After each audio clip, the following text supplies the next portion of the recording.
Hi, hi, hi. All right, I am setting my stopwatch. Boom. So, what are you looking at? Do you remember? We are right in the middle of dealing with Julius Caesar, Gaius Caesar of the Julii. Okay, look. In your notes, oops, wrong way.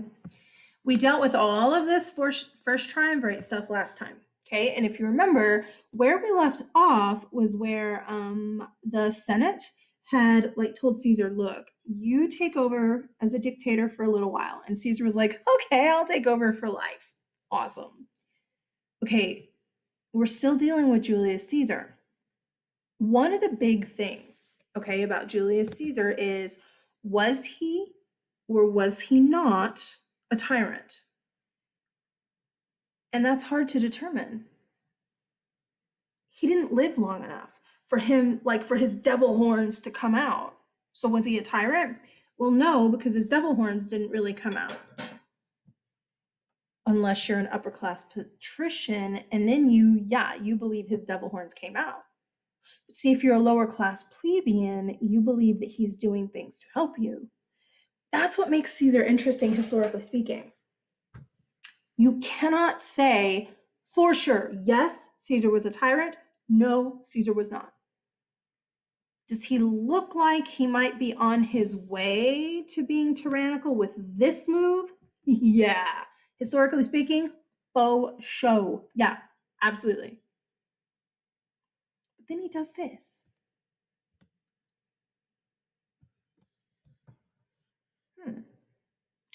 Typically, a reform is a change that is made for the better. It's not a change that creates a worse situation. It creates a better situation. So, could this have been Caesar's moment where his devil horns weren't out yet and he's still getting people's support? Yeah, it could be. That's what makes Caesar interesting. Is it depends on which side of the social class system you are on as to what you believe about Caesar. The patricians are going to believe Caesar is a big, huge tyrant. The plebeians are going to believe that Caesar is a big, huge reformer. He's on their side. It really depends on what side of the social class system you're on. Are you a patrician? Are you a plebeian? So let's look at some of these reforms.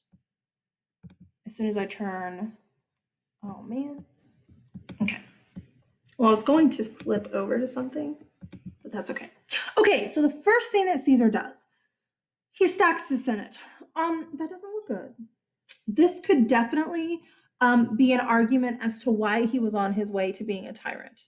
When you stack something, you're filling it full of your supporters. Okay. When a coach stacks the A team, that means all the best hand-picked people are put on the A team, which means the B team. Okay. When you stack something, it is the hand-picked people. We just had a civil war, and a whole lot of senators are MIA. Either they died in the Civil War or they literally are just missing in action. They tucked tail, maybe they were Pompey supporters and they just ran away. Okay, so there are definitely positions that are open, and Caesar makes sure that people who will support him are put in the Senate. That doesn't look good. It looks tyrannical. But honestly, guys, it's politics. Every president, when it's time to put a new, what's it called, justice, Supreme Court justice in charge of the, what's it called, the court, the Supreme Court, they typically are going to appoint someone who's going to back their side. That's the name of the game. So is he being tyrannical, or is he just being politically savvy? You can argue both sides. I wonder if in this class at any point you're ever going to have to answer the question, do you think Caesar was a tyrant? Why or why not? I wonder if that's ever going to come up.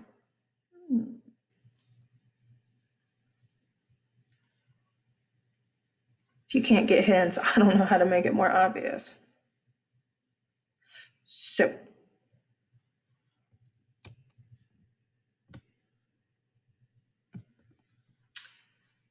another one of the big reforms or changes, depending on your social status, that Caesar does is he starts allowing the poor people, the plebeians, to actually buy land for real cheap.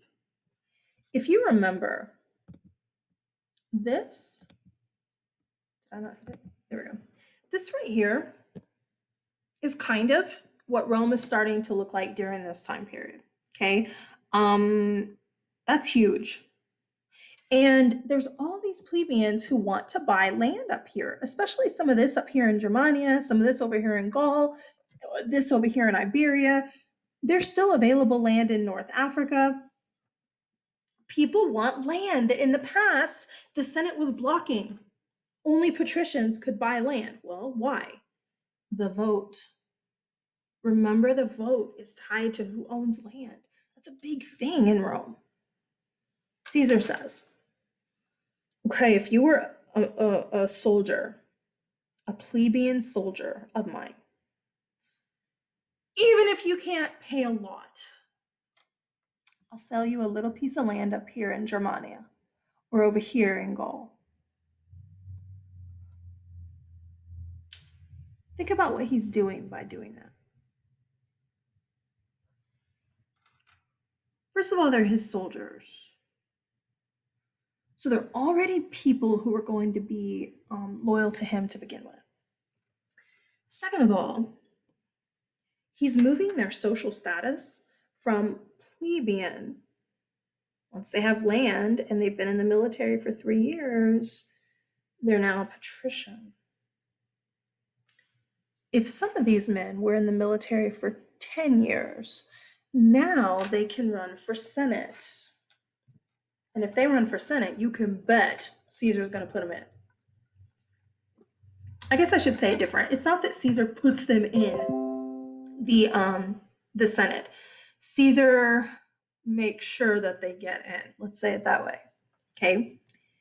This is part of how he's stacking the Senate also. And all these men are going to be his supporters. This includes, what's the word? Non-Romans. This includes Germanic peoples who they conquered. If they can pay for it and they'll support Caesar, cool.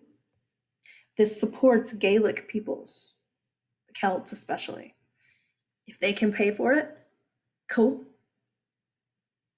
That means in the Roman Senate, you don't just have Romans anymore. In the Roman Senate, you now have Germanic peoples. You now have Gaelic peoples. You now have peoples from the Iberian Peninsula. You now are going to have people from North Africa.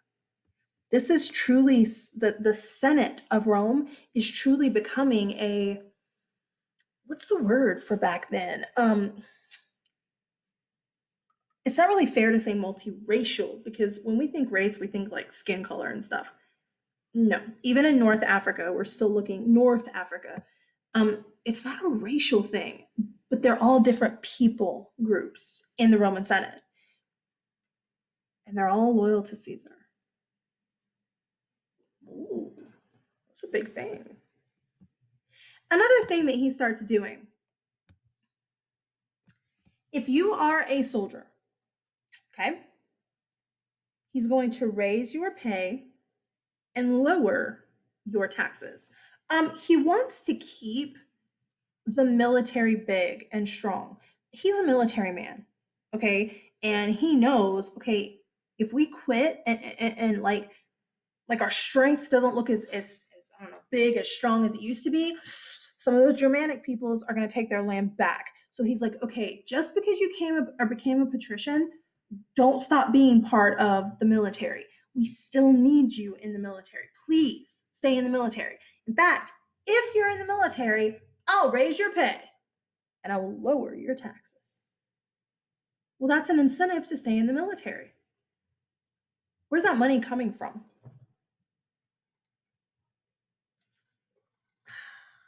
Well, I'm so glad you asked.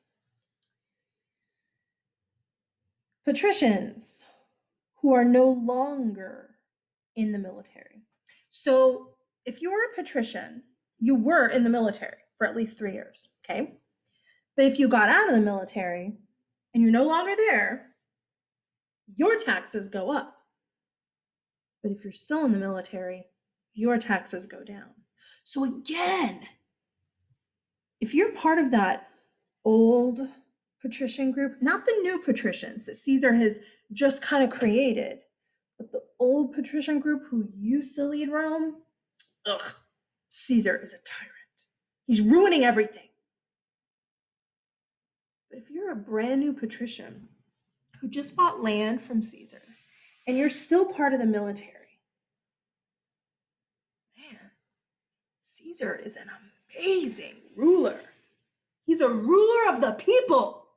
Do you see how this is hard? It depends on which social side you're on as to how you view Caesar. So another little thing. He says, okay, everybody who has been conquered, you are now a citizen. Congratulations. Everybody who has been conquered is now a citizen automatically. They don't have to be in the military for 3 years to get their citizenship. They're automatically a Roman citizen. Again, that means some of the Germanic peoples up here, not some, all of the Germanic peoples up here, they're now citizens. The Gaelic peoples, the people of the Iberian Peninsula, everybody who, even, we haven't really talked about the Goths yet. We'll get there, but the Goths are right here. Even them at this point, they're Roman citizens now. Actually, that's not true. It's not quite yet that the Goths are in, but they're going to be. He says, look, if we have conquered you, you are a citizen. So, what is that? Why? Because now if they buy land, they're automatically patricians. They don't have to be in the military first for 3 years to become a citizen. They get to be a patrician. Again, he's doing this to get people on his side to support him. And these people do. The Germanic peoples that he fought up here, the Celts that he fought in Gaul, they were a warrior people. They're tribal, but they're warriors. And even though they're against Rome, they respect Julius Caesar for his fighting strategy and his fighting ability. And they're like, oh, so we're not a conquered people. We're part of Rome. Cool. Uh-oh, my dogs are barking outside. And I can't pause this. Do you hear that? Dang it.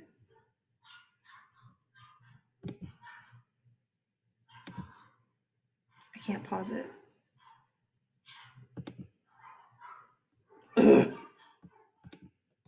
Just got to deal with it.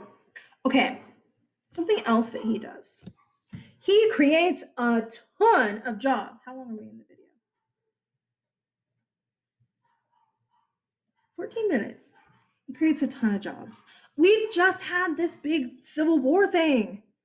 Rome, the city of Rome, is a holy mess. There are places that have been just destroyed.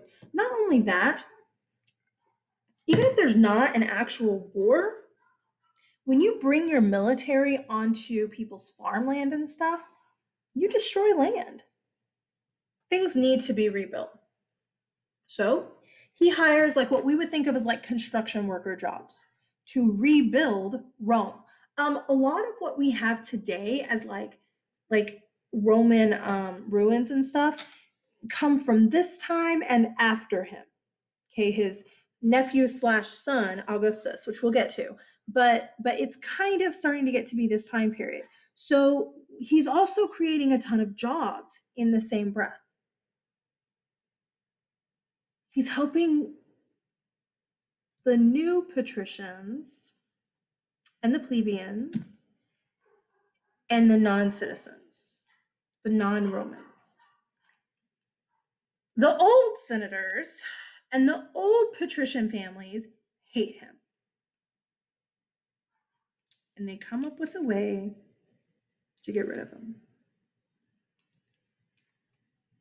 And one of the big supporters is the son of his girlfriend. Dang, I can't remember her name.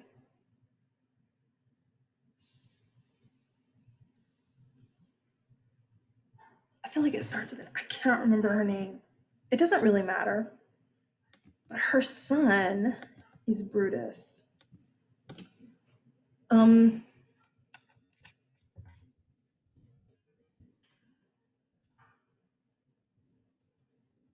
you it started with an S. Yes. Servilla. That's it. Servilla.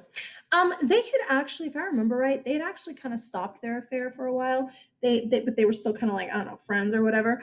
Her son, though, Caesar had known him since he was a child. Brutus is his name. Brutus. Okay.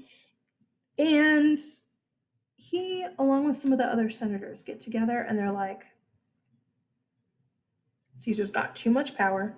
Caesar is going too crazy with it. He's becoming a tyrant. And if we don't do something, we're going to lose all of our power because all these new low-level people are going to take over Rome. Some of them aren't even Romans. Ugh. We have Germanic people coming into the Senate. Ugh. We have Gaelic people. Ugh. Gross. You know, when you conquer people, you should kind of accept them in. I'm just saying. So, Julius Caesar goes to a Senate meeting, okay? And all these senators just start stabbing him. Sometimes you'll hear that he was stabbed 23 times, and sometimes you'll hear that he was stabbed 33 times. I don't know, whatever, okay? Caesar got stabbed a whole bunch of times. This is actually in the government building. Can you imagine like watching a Senate meeting today online or on like live on TV, and all of a sudden one of the senators gets up and just starts stabbing like right in the middle of the meeting? That's kind of what's happening here. Okay. Just chaos. Caesar's getting stabbed. And then these guys run away.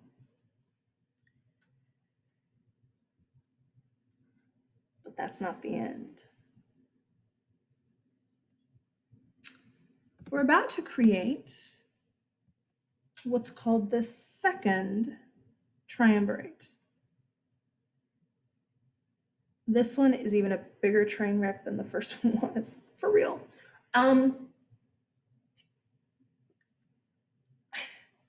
This one really is a train wreck. Involved in the second triumvirate are going to be people who were supporters of Caesar. All right. The first one, oh, I forgot I had these pictures. There's a whole bunch of pictures of Caesar getting stabbed, like a whole bunch of paintings. People painted it. This one right here, he's like, woo, right? They just start stabbing him. Did I think I included, yeah, I thought I included several of them. Here's another one. Look at his face. But anyway, here's another one.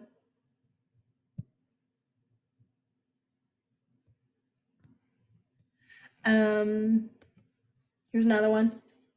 Were you barking out there? Now, they didn't have swords, okay? They had like little daggers, but you know, whatever. Here he is. So, anyway, there's a whole bunch of pictures. Oh, here's another one of it.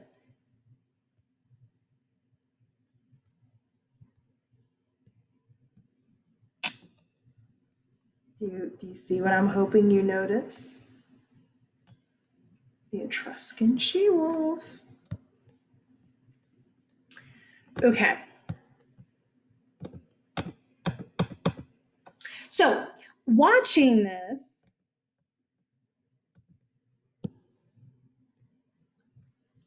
is his nephew / adopted son. Julius Caesar had a daughter. I'm pretty sure I told you. It was a few days ago when I recorded, so I can't remember. But I'm pretty sure I told you. Julius, did I say he had a son? That is not true. Julius Caesar had a daughter. Julia was her name. And she was actually married to Pompey. Remember Pompey? She was like 16. Well, she died, like in childbirth or something. So she's dead, right? Caesar doesn't have a kid for like inheritance or anything, but he does have a nephew. This is his nephew. Octavian is his name. Octavian. He's kind of important. So this is Julius Caesar's nephew, okay? Octavian. Caesar does go ahead and like legally adopt Octavian to be his legal son so that Octavian will receive Caesar's inheritance, okay? Another player in the triumvirate is this guy. This is Lepidus. Oh, that's kind of blurry. Sorry. Lepidus. Lepidus was Caesar's 18-year-old head cavalry commander. Cavalry is horses. He's the cavalry commander and he's 18. Well, he's not 18 at this time. Okay, I said that weird. When he was 18, he was made the head cavalry commander. Let's say it that way, okay? Because he's in his 20s by now. All right. So he's pretty good at military stuff if he was made the head of the cavalry when he was 18, you guys. Then there's this guy. Whoa, I can't move it. This guy. Ramen noodle head. That's what I always see with his hair, just ramen noodles. This is Mark Antony. It is a hard T. It's not Anthony. Mark Antony. Okay. Mark Antony is Julius Caesar's like general right underneath him. Like he's second in charge. He's also dating Julius Caesar's sister. And honestly, it's more than dating. They have actually like he lives there. Mark Antony lives in Julius Caesar's house where Julius Caesar's sister lives. Okay, so he basically lives with Caesar. So they're pretty close. Yeah? Well, Mark Antony, this guy, and Octavian, Caesar's nephew, have some pretty big issues. You see, it's his mother who Mark Antony is with. Basically, Mark Antony's like his stepfather. But they don't like each other very much. They have a lot of issues. Lot. Today we would look at Mark Antony as abusive. Back then it was kind of, I don't know, normal the way he treated Octavian as far as like tough love, that kind of thing. But definitely today we would think of it as more on the abusive side. But they're not very compatible. Not at all. And when Caesar dies, I don't remember the dates exactly, but when Caesar dies, Octavian is young. Let me look because I don't remember exactly. How old was Octavian when Caesar died? 18? No. That's how long you know.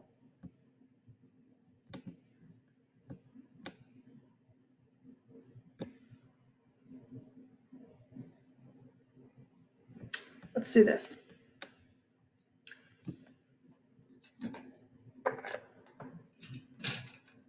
Okay. So he was born in 63.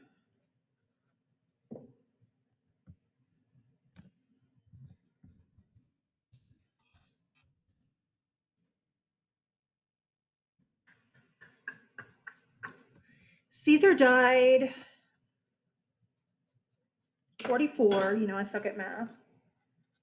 Y'all have already done this in your head, haven't you? You're like, Miss, seriously? Yes, seriously.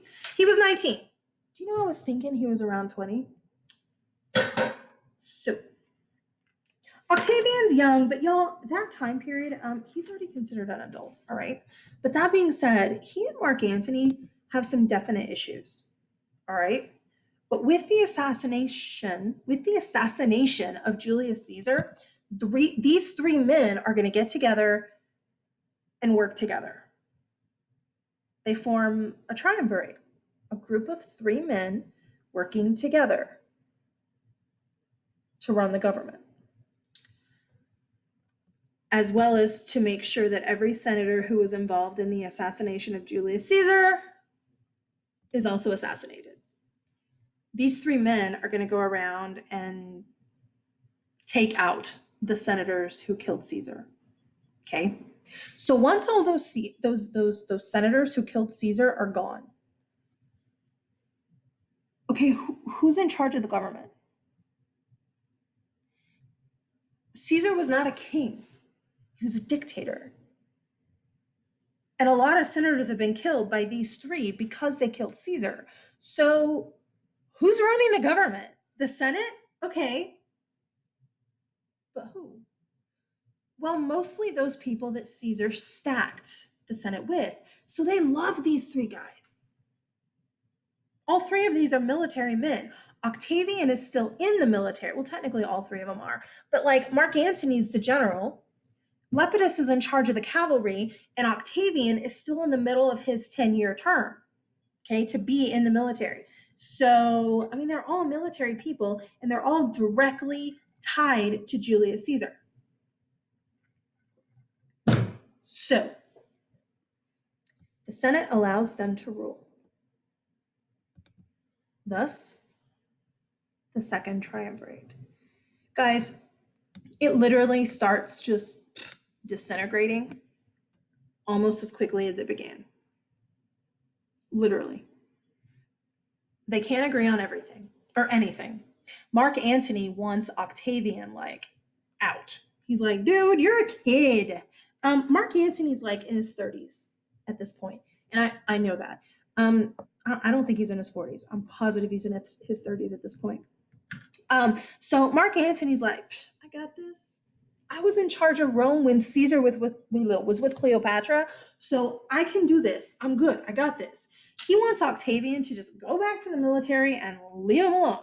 Well, Octavian is going to have to go back to the military. He has to finish his 10 years before he can legally do government stuff. Okay, so even though technically, if you want to get real specific, he's part of the triumvirate,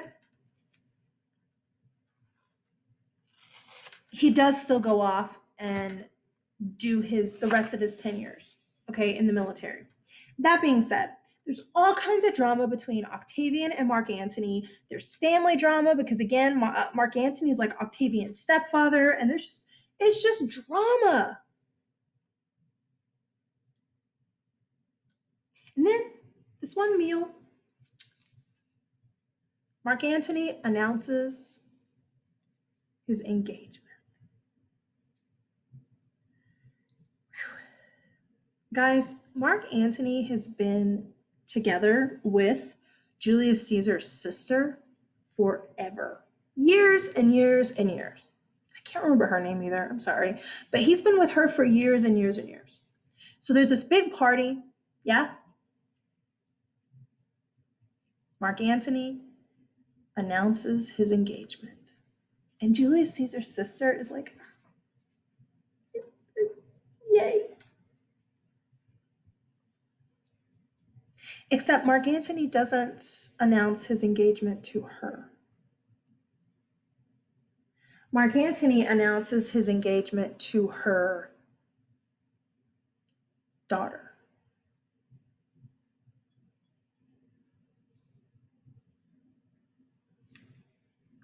Can you imagine for a second, ladies or boys, whatever, you're dating somebody for years. This person has promised to marry you at some point. He announces an engagement dinner, and you're like, yay, he's going to make it public. And then when he goes to announce, he announces that he is engaged to your daughter. Her name is Octavia. She's Octavian's sister. She's older than Octavian, but she's Octavian's sister, okay? And there's a lot of historians who think that Octavian might have had a little bit of a thing for his sister. So that just adds fuel to the fire of like Octavian and Mark Antony hating each other. Octavia was actually supposed to marry this guy. He was in the military and he died. Huh. I wonder if Mark Antony had anything to do with that. So Mark Antony marries Octavia, and think of like, why? To produce a son. I can't remember her name.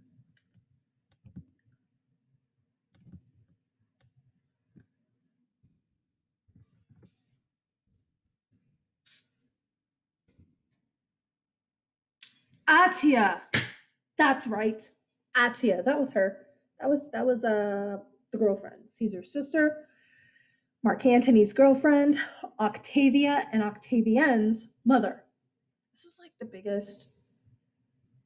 I'm telling you, just this whole fall of the Roman Republic, creation of the empire, Julius Caesar, Augustus, Octavian, Mark Antony drama.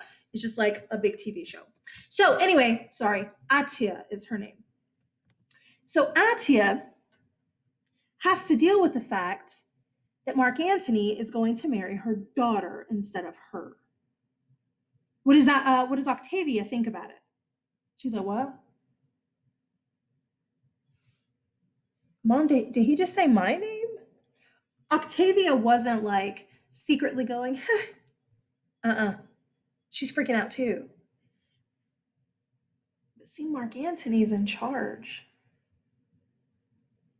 So do you question it? I know girls were like, heck yeah. I know. But back then, no. So Mark Antony and Octavia will end up married. And then there's an issue. Octavian and Mark Antony's fighting is getting so crazy and so bad that Lepidus is trying to calm things. Okay? He's trying to keep some sort of working together in the second triumvirate.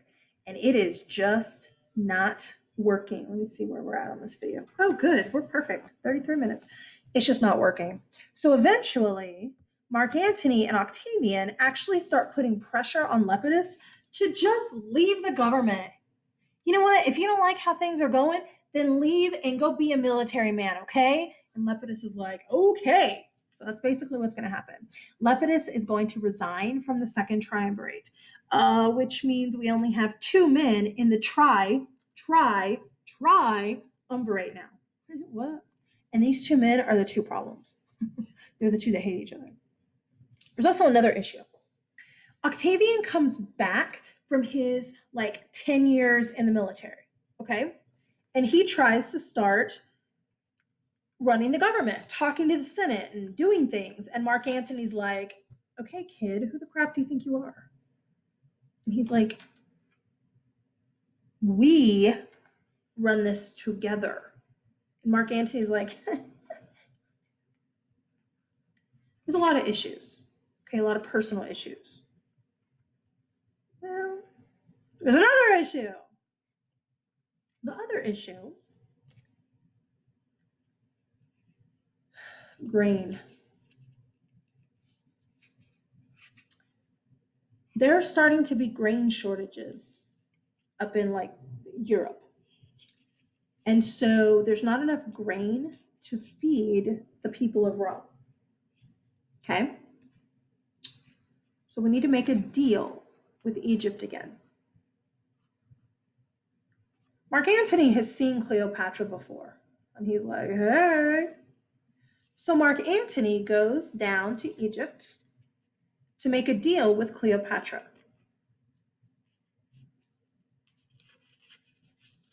Well, he never comes back again. Mark Antony gets completely seduced by Cleopatra, and he will end up having a few kids from her. I don't remember if it's 2 or 3, but they'll end up having kids. For the rest of his life, he's going to be in Egypt sleeping with Cleopatra. He's going to start smoking opium with Cleopatra. He becomes a druggie. He's going to start looking Egyptian. He's going to start dressing Egyptian. He's going to start, wearing the makeup and all the jewels and stuff like that. He doesn't look Roman anymore. He's basically going to try and rule Rome with the Senate and with Octavian from Egypt. Because that's going to work. Look. Wait, sorry, I went the wrong way. Oh, man. Look. Rome is here. He's trying to rule with Octavian and the Senate from down here. Yeah, that ain't going to work. I mean, today we're going to just pop on a Zoom meeting or whatever. That's fine. But not back then. How's that going to work? It's not.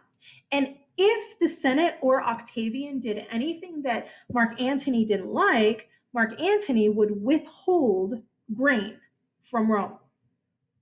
He would stop the grain from getting to Rome. Famine again. That's a problem. Eventually, Octavian sends word to Mark Antony and says, enough. If you don't come back, then step down. Mark Antony's like, you can't tell me that. We rule together, remember? Well, while Mark Antony has been away, Octavian has been working the people of Rome. Octavian is a smart little sucker. And he's been giving speeches to the people of the city of Rome. I don't know why Mark Antony left us. I just don't know why. He's my father figure.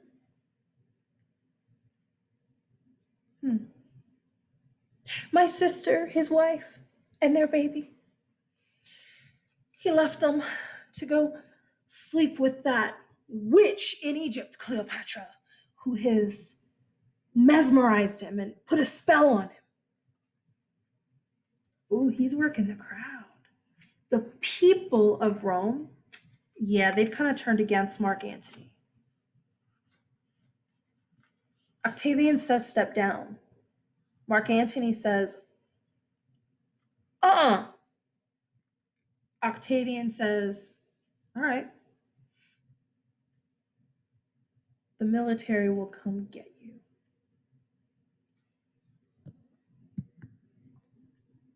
When Octavian sends the military to get Mark Antony, what the people of Rome had been told is that Octavian is going to get Mark Antony and bring him back. What the military has been told is take over Egypt, and if Mark Antony and Cleopatra die in the process, sucks to be them. Sorry. Guys, Octavian is Julius Caesar's son. Nephew. But I mean, son, according to everybody else. So they're loyal to him. Plus, he stayed in Rome. The fact that Mark Antony left Rome and would preferred to be in Egypt, that was very not okay for the Roman people at all. The fact that he quit looking Roman and he adopted the Egyptian gods and the Egyptian culture and the Egyptian everything, that's a problem to the people of Rome.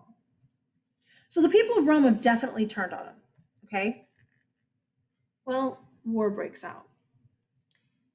When war breaks out, now there's a whole bunch of different stories and stuff. Oh, sorry. There's a whole bunch of different stories and stuff. But war breaks out, okay? And what we do know is that whenever the Roman military gets to Cleopatra's palace, Mark Antony has committed suicide. Do you remember how the Japanese do seppuku, the ritualized suicide? The Romans do the same type thing. If they feel like they have dishonored themselves or Rome or their family or whatever, they'll take their sword and they fall on it. Basically, they shove it in their stomach and then up underneath their ribs, and then they just kind of hang on their sword. Well, whenever the military gets there, that's what they see. Mark Antony has committed suicide. The story says Cleopatra, so distraught, she loved Mark Antony so much. She took a snake. It's called an asp, A-S-P. It's a black snake.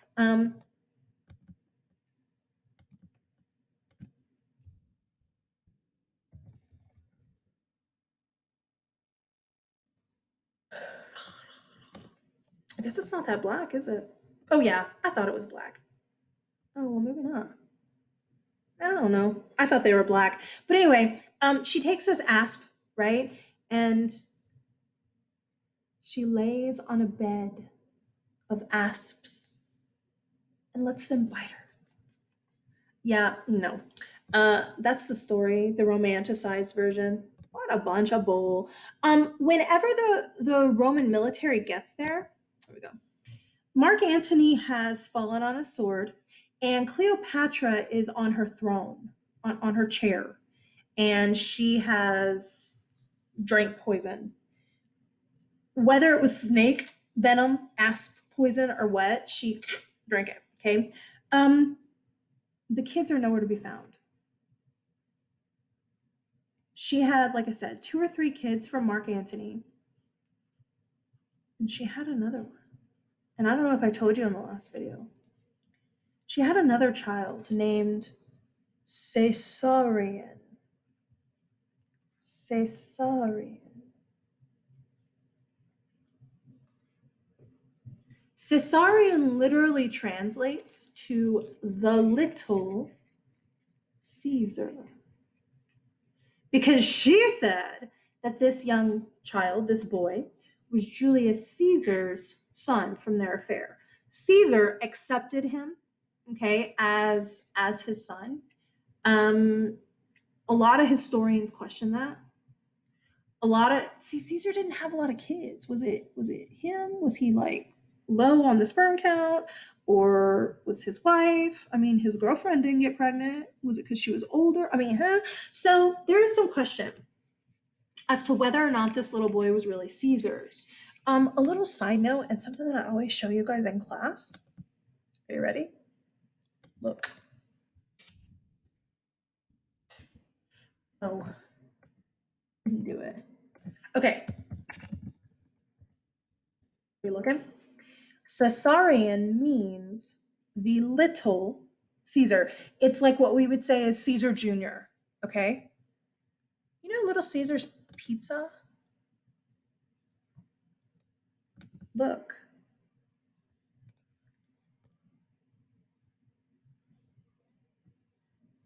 That's a Roman. Kids are always like, what? How do you know that? Well, I know that. Oh, I can't make it bigger. How did I just make the other one bigger? There we go.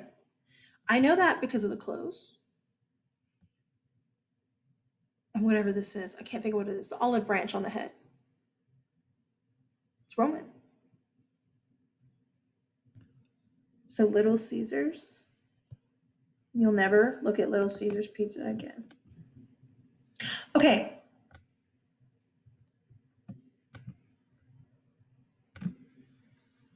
All of the kids are gone. When the military gets there, and Cleopatra has committed suicide, and Mark Antony has committed suicide, and maybe Cleopatra did commit suicide because Mark Antony, the love of her life, has died. Oh, woe is me. Or maybe it's because she was like, "Ooh, if Octavian gets a hold of me, he's gonna torture me. It's better for me to die like this." That's what a lot of historians think. She knew it was over, and she was a little bit more concerned about Octavian. Regardless of why she killed herself, she did. Okay. The kids are nowhere to be found, though. Octavian is like, find them. Even though Rome isn't a monarchy yet, if little Caesarion had lived, could he have had a claim to the throne in the future? Yeah. Especially if Octavian screws things up. You see, Octavian was made Caesar's inheritor. Well, if Caesarion is really Caesar's kid, then does Octavian get all the inheritance from Caesar? See, Octavian needs Caesarion dead too. They are going to eventually find the kids. Cleopatra had sent the kids away with a nanny down the Nile River, not like a Moses situation, but like running away down the Nile River to keep them safe. But they were found. The Romans found them and they killed them. The bodies of Mark Antony and Cleopatra were taken back to Rome and paraded through the city, where people hated Cleopatra so much that they threw rocks at her, like her dead body. Okay, they threw rocks at her and threw all kinds of stuff at her. They hated her. And then Octavian gives a speech. The speech that he gives to the people of Rome is like, enough is enough. We have had political drama for the last however many years, and enough is enough.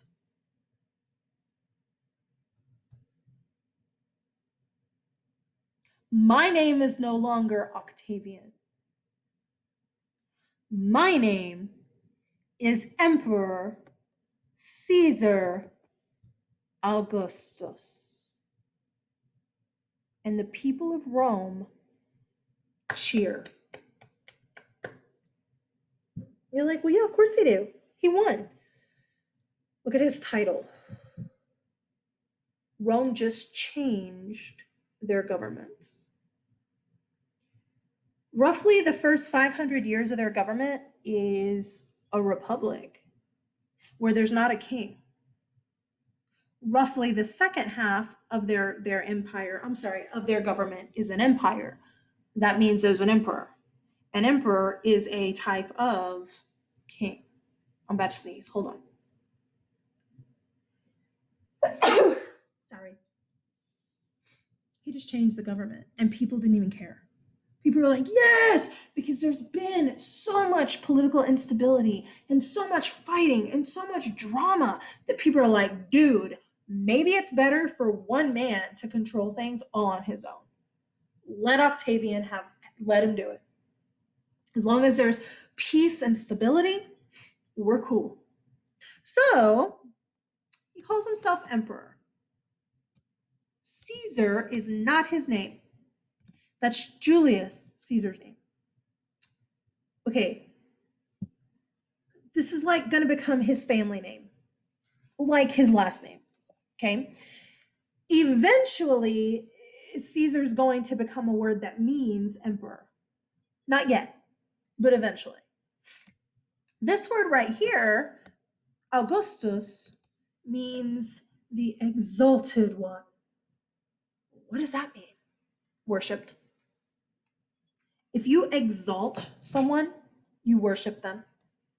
So if Octavian is now the exalted one, then he is the one who should be worshipped.